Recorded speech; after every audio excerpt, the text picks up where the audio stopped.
So, in this lecture we shall be discussing a new feature of the Verilog language. It is called user defined primitives. This is the title of our lecture, user defined primitives. So, we have seen so far that how we can write modules in Verilog. We can write modules, and when you write modules, the description can be in terms of the behavior or it can be in terms of the structure, where we instantiate either some built in primitive gates or some other modules inside this module we are writing. Well, here in this user defined primitive, we are saying this is also a way of specifying the functionality of a block in a behavioral way, but very specifically we are specifying the behavior in terms of a truth table for a combinational circuit and a state transition diagram or a state transition table in the case of a sequential circuit. So, many a times when we are just creating a design where some of the functional blocks we want to specify in terms of its behavior, and for some of them the behavior can be very conveniently expressed in terms of the truth table or the state table, there this user driven or user defined primitives can be quite helpful. So, let us see what this is.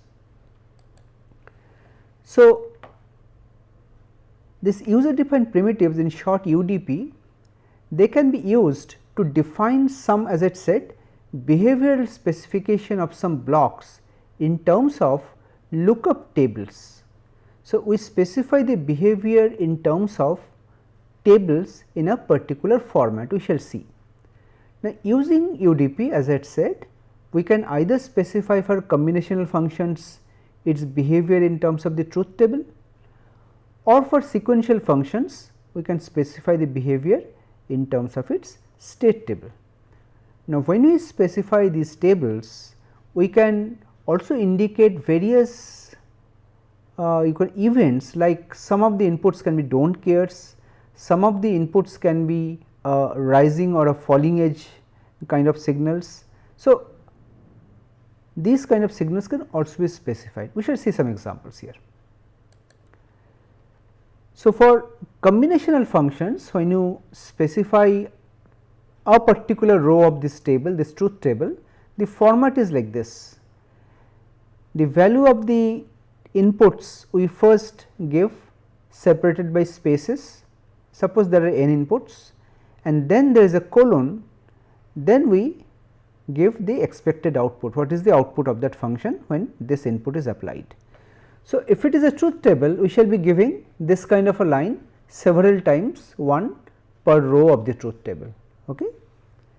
Similarly, when it is a sequential function, then we specify the inputs as usual, and after colon we specify what is the present state of the circuit or the machine, and after another colon we specify the next state. Now, this present state and next state can also be in terms of the bit values. Okay. So, this is the state table description, one row of it. So, there are some rules that we need to follow when you are using this kind of user defined primitives. The rule are as follows, that the input terminal, the inputs that we are giving, they cannot be vectors, they can only be individual scalar variables, but of course, we can use multiple such variables, multiple input terminals can be used, and they have to be declared as input using the keyword input. And the point to note is that in the input description, the order in which we apply the input, for example, in the input description we write, let us say input A, B and C. So, when we give the table, we will have to first give the value of A, then give the value of B, then give the value of C and then the expected output. So, the order in which we specify the variables in the input declaration, the input variables should appear in the table in exactly the same order. Okay. This is something you have to remember. So, the input entries in the table must be in the same order as they are specified in the input declaration. And another point to note is that in one UDP you can only define a single output function. So, only one scalar output terminal can be used, it cannot be a vector, a single bit. Okay. And in the terminal list, when you declare the terminals, I shall give an example later, the output terminal must be the first one appearing, followed by the input terminals. And just like in a module, the output terminal has to be distinguished using the keyword output, but for sequential circuits the output terminal should be declared as reg, right. Particularly for sequential UDPs, where we are talking about the present state and the next state, sometimes we may have to initialize the state of the machine. Suppose unless we specify the initial state whenever we apply an input, we really do not know what the next state will be, because we do not know the present state. So, for sequential UDP an additional facility is there, you can include an initial statement 1, using which you can initialize the present state of the machine. Okay. So, the state can be initialized with an initial statement, however, this is optional, you may or may not give this. Some guidelines are as follows. Well, means here as I said, when you declare or define UDPs, you define them in the form of a table or a truth table or a state table. So, it models only the functionality, just the input output behavior. So, you do not specify any kind of delay or a process technology. See, we are not talking about anything related to the hardware that we are going to design. We are simply defining our functionality in terms of black box, this will be my input, this will be my output, that is it. We are not talking about any kind of gates, any kind of delays, any kind of process technology, what kind of delays and other things will be encountered and so on. Okay. So, as I said earlier also that in an UDP you can have exactly one output terminal. So, if you need to define a block which has more than one outputs, then it has to be declared as a module and not as an UDP. Okay. But however, you can use multiple UDPs, one per output, that is also permitted. Okay.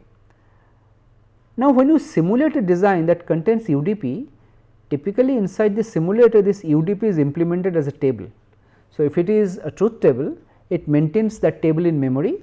So, whenever some input is applied, there is a table lookup and the output can be determined.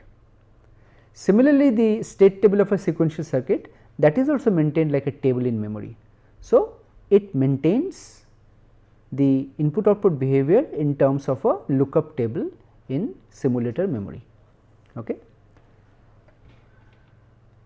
And when you are declaring sequential circuit behavior, sequential functions, the state table should be specified as completely as possible. Well, if you have some combinations where it is not, the inputs are not specified, for those cases the outputs will be automatically set to undefined or X values. Let us now look at some examples. First, modeling of combinational circuits. Okay. Let us start with something we already know about, the sum output of a full adder. You see, this is the declaration of a user defined primitive of this sum output. So, it looks exactly like a module in terms of declaration, but instead of the module keyword we use a primitive keyword here and a end primitive keyword here. So, the name of the block, in this case the user defined primitive. So, UDP sum is the name we have given and these are the arguments. So, as I said, the output must be the first one appearing in this list, sum is the output and A, B, C are the inputs. So, inputs are declared by the keyword input, the output is declared by the keyword output. Then the truth table is specified using the keywords table and end table.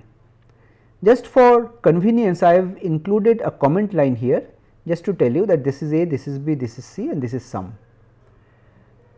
So, the truth table there will be 3 inputs, there will be 8 rows. So, all the 8 combinations are specified. If the input is 0 0 0, sum will be 0. If it is 0 0 1, sum will be 1 and so on. If it is 1 1 1, sum will be 1.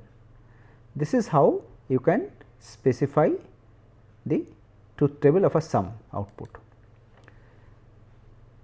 So, in this example we have specified the output value for all possible input combinations, but there can be functions where some of the inputs you can specify as do not cares also. Now, here the do not care values are indicated by a question mark. Okay. So, we shall be illustrating with another example, just the carry output of the full adder. This is just the other example. Well, this is instead of sum, this is the carry. So, I have shown two alternate description, both are equivalent. First one is the one where we have explicitly specified all the 8 combinations in the truth table. So, it is exactly like the sum example we took earlier. So, here the output variable is C out, carry out, and in the comment I have just mentioned, just for convenience, these are ABC, this is C out. So, for each input value, what is the expected value of carry out, we have just listed them in this table. Now, the description on the right is exactly the same thing, but here we have used do not cares. Well, how we have used do not cares? You see, we are talking about generation of carry. So, if any two of the inputs are 0, there cannot be any carry. So, if A and B are 0, but C is a do not care, there cannot be a carry. Similarly, if A and C are 0 and B is a do not care, then also no carry, and if B and C are 0, then also no carry. Well, the condition for carry generation is at least two of the inputs must be 1.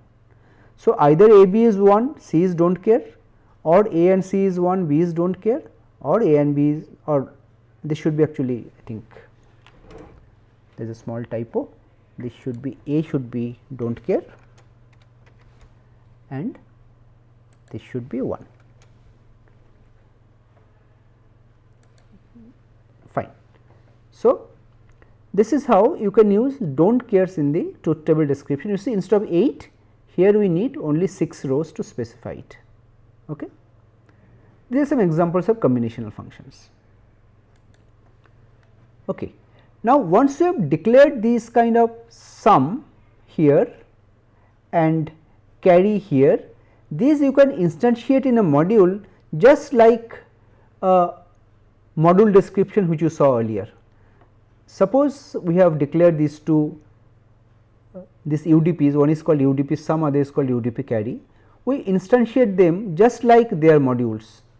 So, for instantiation it really does not make any difference whether it is another module or it is a UDP. The way for instantiation or the rule for instantiation is the same, just you specify the name of that module, give it a instantiated name and the parameter list.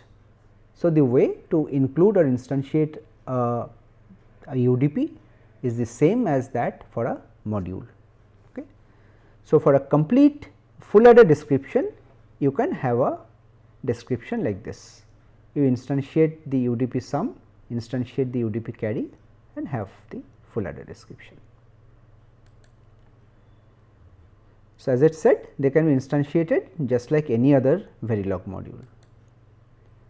Okay. Let us take some other very simple functions where you will see that we can use a lot of do not cares. Just consider we want to implement or we want to specify a 4 input AND and a 4 input OR function. So, for an AND function again the output will be the first one appearing, then the 4 inputs A, B, C, D, they are declared. So, again just in a comment I have shown the inputs and the outputs. Now, for AND function the output will be 1 if all the inputs are 1. So, 1 1 1 1, that is the only combination when the output will be 1, and the output will be 0 if at least one of the inputs is 0. So, if A is 0, B, C, D are do not cares, then it will be 0, or if B is 0, others are do not cares, C is 0 or D is 0, F will be 0. So, you see instead of 16 rows in the truth table, here we are able to specify it only in 5 rows. Similarly, for OR it is just the reverse. For an OR gate the output will be 0 if all the inputs are zeros. This is the last row I have specified, and if any one of the input is 1, the others can be do not cares, the output will be 1. So, as you can see here also we need 5 rows to specify. Let us look at a slightly more complex example, a 4 to 1 multiplexer. You see, functional blocks like multiplexers or decoders, they are pretty convenient to specify in terms of the input output behavior or truth table. So, multiplexer is one classical example where this UDP description can be pretty convenient. Let us see how we can do it. So, we are declaring a 4 to 1 multiplexer. So, we had said we cannot define vectors, the inputs have to be all scalars. First one is the output, then next 2 are the select inputs, next 4 are the primary inputs to the or the inputs to the multiplexer, the 4 inputs. So, these 6 are the inputs S0, S1 and I0 to I3 and F is the output. Now, in the description we have again given a comment, the first 2 are the select lines, this is the least significant, next one is the most significant and then the 4 inputs I0, I1, I2, I3 then colon F. See, this line we give normally in order to understand that which bit is what, just to have a feel. Now, here the idea is that the inputs they will be exactly coming in the same order you have specified here S0, S1, I0, I1, I2, they should be same order and the last one will be the output. Okay. So, select line there are 2, there can be 4 combinations, I have shown them by colors. They can be 0 0, they can be 0 1, they can be 1 0 or they can be 1 1.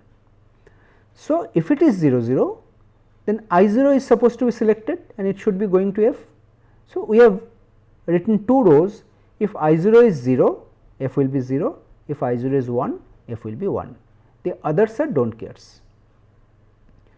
Similarly, when the inputs are 1 and 0, S1 is 1, S0 is 0, S0 is 1, S1 is 0, then I1 is supposed to be selected. So, if I1 is 0, output is 0, I1 is 1, output is 1, others are do not cares. Similarly, for 1 0 combination, I2 is selected and for 1 1 combination, I3 is selected. So, you see there are 6 inputs. So, the complete truth table is supposed to contain 64 rows 2 to the power 6, but in this compact description in terms of the functionality of the multiplexer, we need only 8 rows to specify. Okay. So, and these 8 rows are sufficient to specify the functionality of the multiplexer, exactly what you are trying to do. We want to use this S0 and S1 to select one of the inputs. So, whether they are getting selected or not, that is what we have specified here, just 8 rows. Next, let us see how we can model sequential circuits. Now, in a sequential circuit you remember, you recall, so it is unlike a combinational circuit where you apply an input you get an output. Well, in a sequential circuit there is something called a state, it remembers some previous history. So, whenever we apply an input, the output will depend not only on the input you are applying, but also in terms of the state where the machine is in. So, in the UDP of a sequential circuit, you can specify the inputs, you can specify the present state, you can specify the next state. Now, the restriction of a UDP is your next state, that is the output, has to be a single bit, single scalar variable, it cannot be multiple. So, if there are multiple variables you want to generate or declare, you have to declare it in terms of a module, not a UDP. Okay. Okay, let us see. This is a very simple description of a D type latch. Let us see, just like module we have declared primitive and primitive, name is D latch, the inputs are D, a clock, and this clock is like an enable because it is level sensitive, it is not really a clock, it is like enable. Whenever clock is high, D will go to Q and clear to clear the output.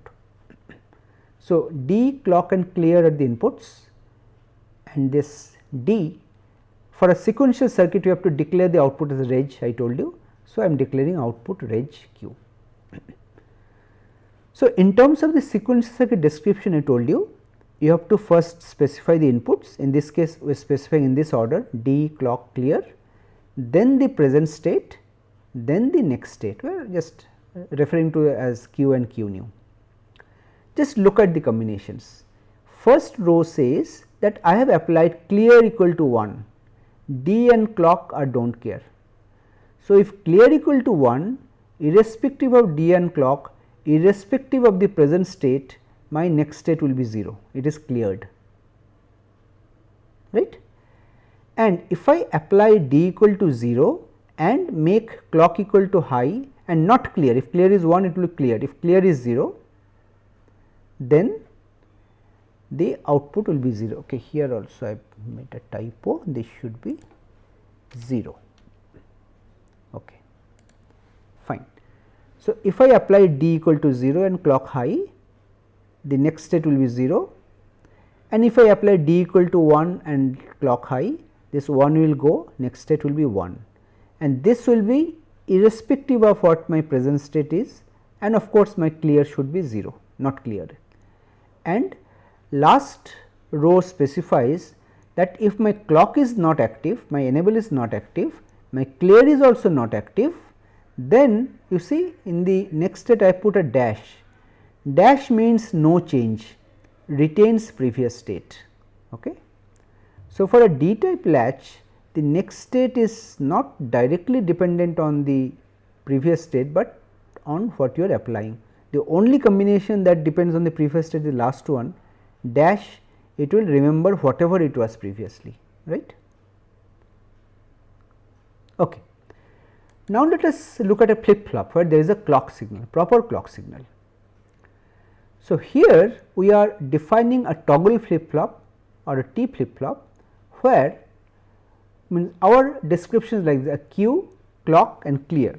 So, our description of this flip flop is that there is a clock input, there is a Q output and there is a clear input. So, whenever there is a clock signal, I am assuming it is falling edge triggered 1 to 0, the output will be toggled. If it was 1, it will become 0, if it was 0, it will become 1. So, whenever there is a clock, okay. This is a simple description of a sequential circuit, I am assuming. There is a clock input, a clear input and Q. Whenever there is a clock, the output will toggle. If it is a clear, then output will be 0. Okay, let us see. So, again clock and clear are the inputs and Q is the output, declared as type reg. So, we are specifying in this order. First row specifies if clear is high, then irrespective of whether clock is coming or not, whatever was the previous state, the output is becoming 0, next state is 0, Q new. Next row specifies my clear is becoming 1 to 0, I have withdrawn the clear, it was clear, I have withdrawn it. So, the output value will remain in the previous state.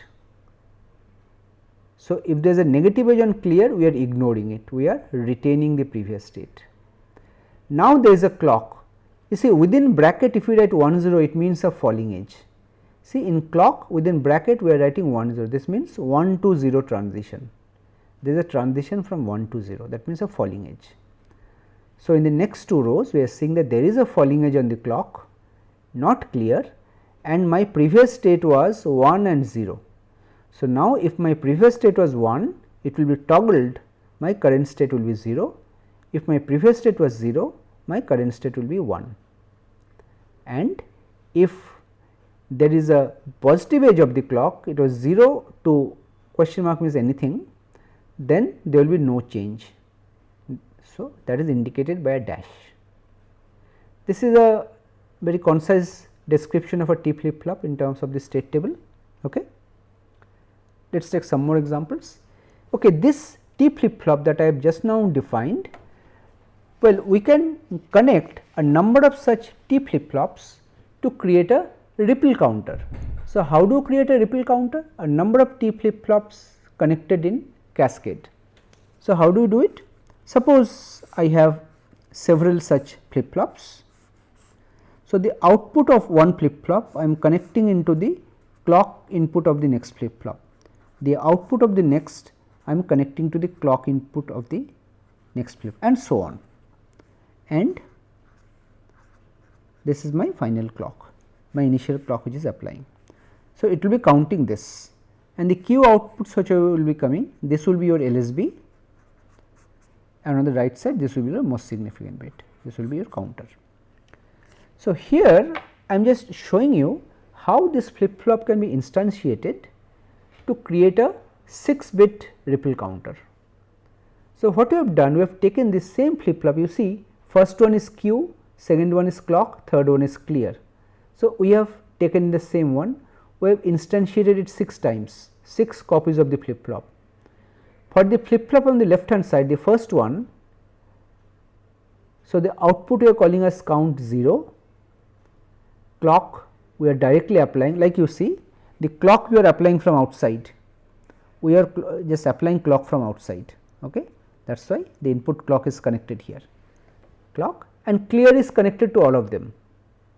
Second flip flop, the output I am calling it as count 1, instead of clock I am connecting the output of the first flip flop here. You see what we did here, again the output of the first flip flop was connected to the clock of the next, similarly here. So, we have done the same thing, this output of this flip flop is connected as a clock here, output of this is connected as clock here, like this. So, in this way we have created a 6-bit ripple counter.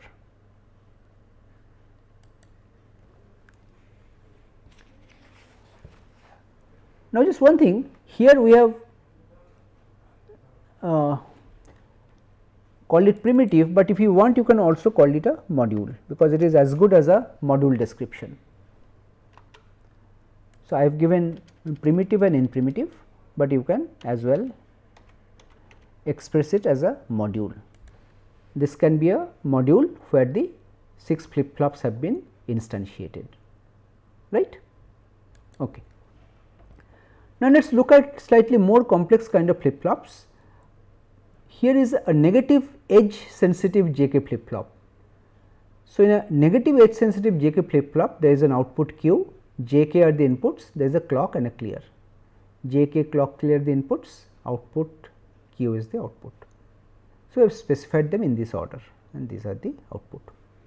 So, the first row says again if clear is 1, irrespective of anything else output will be 0, and if the clear changes from 1 to 0 there will be no change. Next row says if JK is 0 0, you just recall the definition of a JK flip flop. If JK is 0 0, the output is supposed to remain same, no change, and there is a clock goes from 1 to 0, it is not clear. So, output will not change, but if it is 0 1, then the output will be 0 if there is a clock, irrespective of the previous output. 1 0, the output will be 1, but if it is 1 1, the output will be toggled. So, here we specify the previous, if it is 1 1, if the previously output was 0, now it will be 1, if previously it was 1, now it will be 0, and if the clock is rising 0 to 1, not the active edge, then again no change. So, this is a very concise description of a JK flip flop. Similarly, you can have an SR flip flop, let us give the name properly, SR flip flop, fine. So, this is a positive edge sensitive SR flip flop. Same way, you see the first few rows are identical to JK, first two, if 0 0 no change, 0 1 it will be 0, 1 0 it will be 1, but 1 1 is an undefined condition for SR flip flop. So, when the inputs are 1 and 1, and if there is a clock, suppose I am saying it is a positive edge sensitive 0 to 1, then the output I am marking as x undefined, and if the clock is on the other edge, no change, right. So, in this way we can actually specify, means any kind of simple combinational or sequential circuit blocks, provided there is a single output. So, we have taken examples of flip flops where there is one output.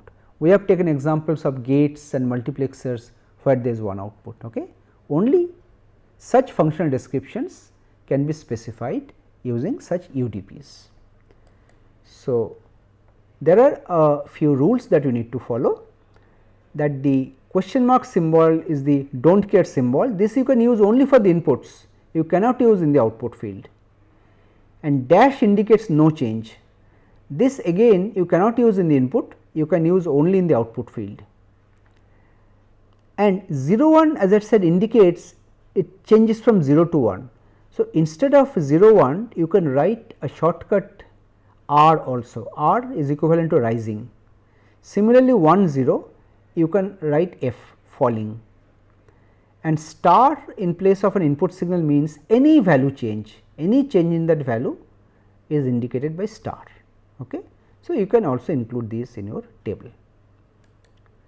So, with this we come to the end of this lecture. Now, in this lecture, as I said, we had looked at a new feature of the language Verilog, namely the user defined primitives. So, if you want, you can include such UDP descriptions for some blocks in a design, bigger design, and you can instantiate the UDPs in your main design modules. Thank you.